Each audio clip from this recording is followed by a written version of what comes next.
Bonjour tout le monde, bienvenue dans le domaine sinologique et je vais vous parler du mouvement Hanfu qui démarre au début du XXIe siècle et jusqu'à aujourd'hui en Chine. Et nous questionnerons après-il le mouvement Hanfu, le point de départ de la renaissance de culture traditionnelle chinoise. Et on va commencer par une introduction. Il s'agit d'une vive controverse en ligne entre les Chinois et les Coréens. Le 4 novembre 2020, Yu Zhen, réalisateur chinois, a réagi contre la contestation que des acteurs chinois portent des hanboks dans une série chinoise de la dynastie Ming. Et puis, le 13 novembre 2020, un reportage coréen du Sud a déclaré que Hanfu de la dynastie Ming venait du style Goryeo. Et il a également déclaré que des internautes chinois déformaient les faits. Cela a suscité un débat très chaud en ligne. Et donc, pour vous faire bien connaître ce sujet, je vais mettre en lumière d'abord le mouvement Hanfu. Et puis, nous reviendrons à cette vive controverse entre les Chinois et les Coréens en vous expliquant des points contestés.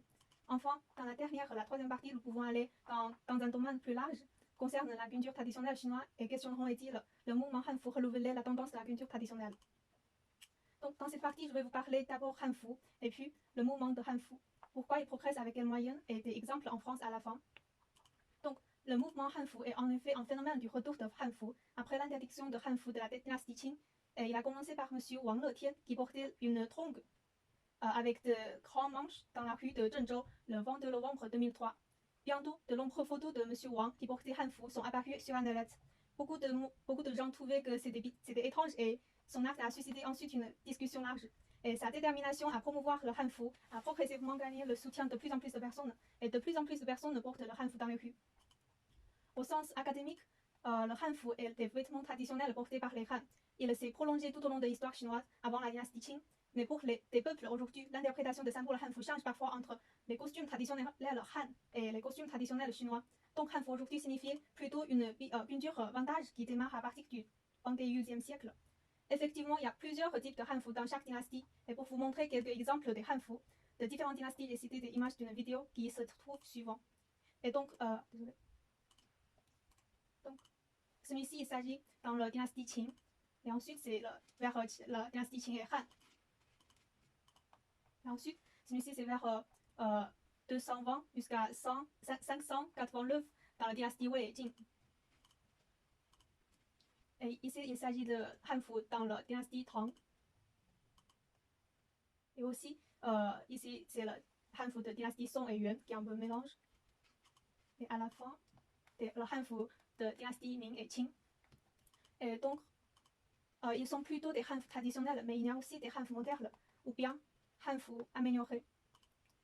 Et en ce qui concerne Hanfu moderne, d'une part, l'imitation de costumes traditionnels des Han, et d'autre part, d'une modernité en termes de couleurs, de motifs et de colocation, ce qui est populaire de nos jours par exemple. Et cependant, les participants du mouvement Hanfu ont également des opinions différentes sur l'acceptation ou non de l'amélioration de Hanfu.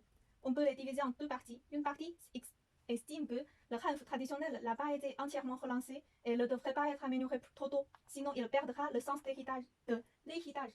Et d'autres parties pensent que la renaissance de Hanfu devrait être conçue avec l'esthétique des gens contemporains afin qu'elle puisse être facilement promue. Par conséquent, il est seulement nécessaire de conserver des éléments Hanfu typiques.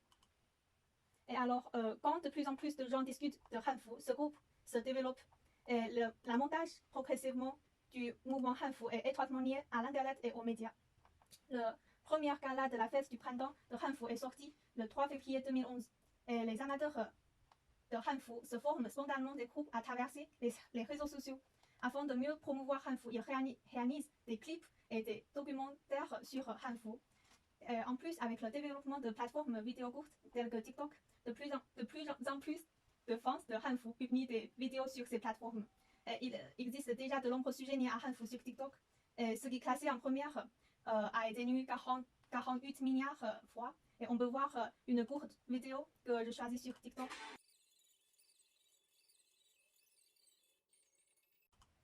Et donc, vous pouvez voir que Hanfu est très populaire en Chine aujourd'hui. Si vous êtes intéressé, je vous propose un YouTuber qu'il s'agit de la restauration de Hanfu traditionnelle et aussi un définier de Hanfu.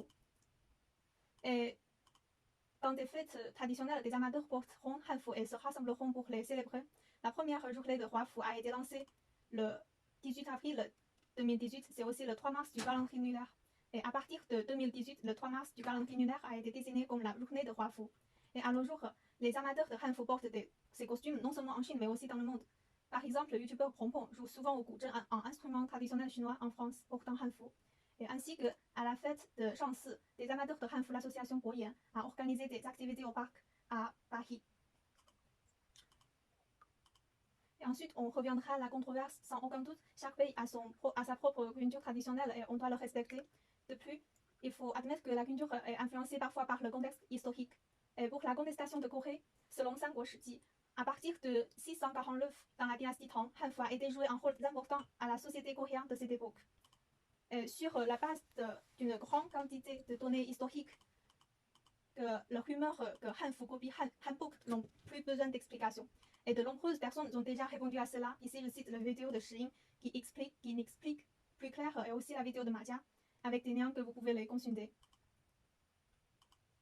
Et l'autre point beaucoup contesté est hanfu de la dynastie Ming. Il est intéressant de noter que dans le reportage coréen, il parle de robe avec le moelo qui est Mamigun.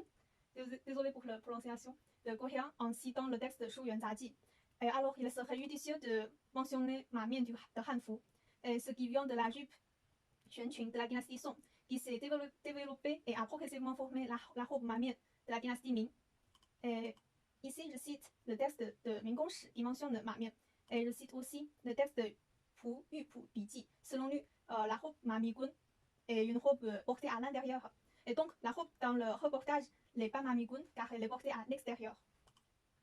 Et en fait, à l'époque ancienne, Chine joue toujours un rôle important dans les communications culturelles internationales. Hanfu traditionnel a non seulement influencé hanbok, mais a également influencé les autres, tels que les vêtements de Vietnam et les kimonos de Japon, etc.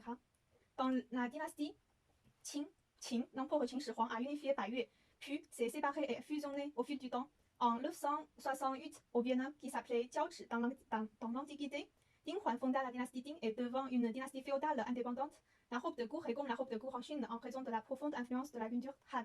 Et à l'époque de l'Ha au Japon, c'est-à-dire à l'apogée de la dynastie Tang, le Japon a envoyé les missions japonaises dans la Chine de Tang pour étudier la culture chinoise, telle que l'art, le système politique, le système de vêtements et de la courne, etc. Il ne fait aucun doute que le hanfu est une culture traditionnelle chinoise, mais il a été dans une longue période de silence depuis la dynastie Qing. Et quand il revient, le mouvement hanfu était chaotique au début, parce qu'à cette époque, seulement quelques personnes connaissent hanfu, et quand les gens le portaient, la plupart des gens ne savaient pas ce que c'était. Et prenez-moi comme exemple, quand j'ai venu acheter le premier hanfu et que j'ai prévu de le porter pour le nouvel an chinois, ma mère m'a trouvé que c'était bizarre. Elle a pensé que c'était un costume pour la représentation et n'a pas approuvé que je le porte pour le nouvel an chinois. À ce jour, hanfu est entré dans le champ de vision de chacun. Ma mère le connaît déjà et me parle parfois de son expérience qu'elle a rencontré quelqu'un qui porte le hanfu dans la rue. Elle trouvait que c'était normal, c'est normal. Et voici un tableau qui s'agit de l'accroissement du nombre d'amateurs hanfu en Chine de 2014 à 2018. Et aussi un tableau de mandat des ventes aux marchands de hanfu chez Taobao. Selon les données de Tianmao, les ventes totales de hanfu chez Taobao et Tianmao étaient de 921 millions yuan, c'est-à-dire 118 millions d'euros en 2018. Et en fait, le mouvement hanfu a non seulement apporté le retour de hanfu, mais a également relancé la culture traditionnelle derrière hanfu. Par exemple, le 9 avril 2006, à l'Université du peuple de Chine, plus d'une douzaine d'étudiantes portaient le hanfu et ont organisé la première cérémonie de sheli dans l'époque moderne.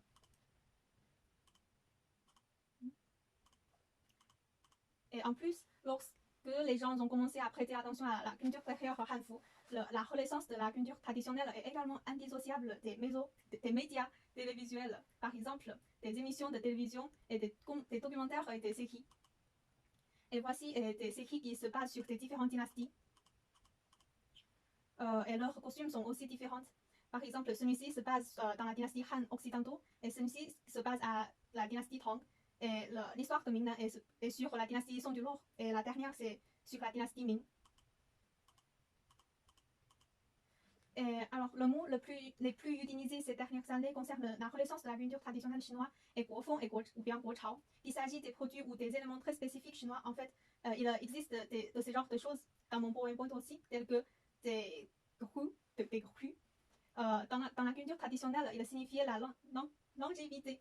Et de nos jours, la culture traditionnelle chinoise ne s'exprime pas seulement sous des aspects académiques, Elle a été déjà intégrée dans la vie quotidienne, par exemple le jeu mobile, la bande dessinée, le dessin animé, et le papier, et le maquillage, etc.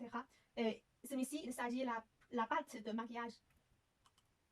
Et pour conclure, Hanfu a constamment évolué avec le développement de Hanfu, de Han dans l'histoire, et procédé en héritage culturel et historique profond. Ce dont je parle n'est en fait qu'une petite partie. Le mouvement Hanfu peut être considéré comme la base de la renaissance de la culture traditionnelle chinoise, ou bien ces deux sont relancés ensemble. En fait, la raison pour laquelle le mouvement Hanfu peut ouvrir la porte à la renaissance de la culture traditionnelle est d'une part, c'est grâce au développement d'Internet, et d'autre part parce qu'il est facile de contacter avec Hanfu. C'est-à-dire, contrairement à d'autres cultures traditionnelles qui demandent beaucoup de temps pour s'accumuler, telles que l'instrument traditionnel Guzheng, donc Hanfu peut permettre aux gens de l'accepter dans un court laps de temps, et puis laisser les gens apporter lentement la culture traditionnelle. Et la plupart des amateurs de Hanfu ne veulent que faire revivre la culture traditionnelle. Cependant, il y a aussi quelques radicaux dans le mouvement Hanfu qui exagèrent la culture Han. En général, le mouvement Hanfu a permis aux Chinois de mieux comprendre leur culture traditionnelle et a progressivement renforcé leur conscience culturelle, mais c'est loin d'être suffisant. Au moins, dans le conflit sur Hanfu et Hanbok, certaines personnes ne s'en soucient toujours pas et pensent que cela n'a rien à voir avec eux. En fait, la culture est liée à l'histoire, à la société et au pays, et elle coexiste en chacun de nous. Et donc, merci de votre attention et désolé pour mal contrôler le temps. Et vous trouverez la bibliographie dans la dernière page.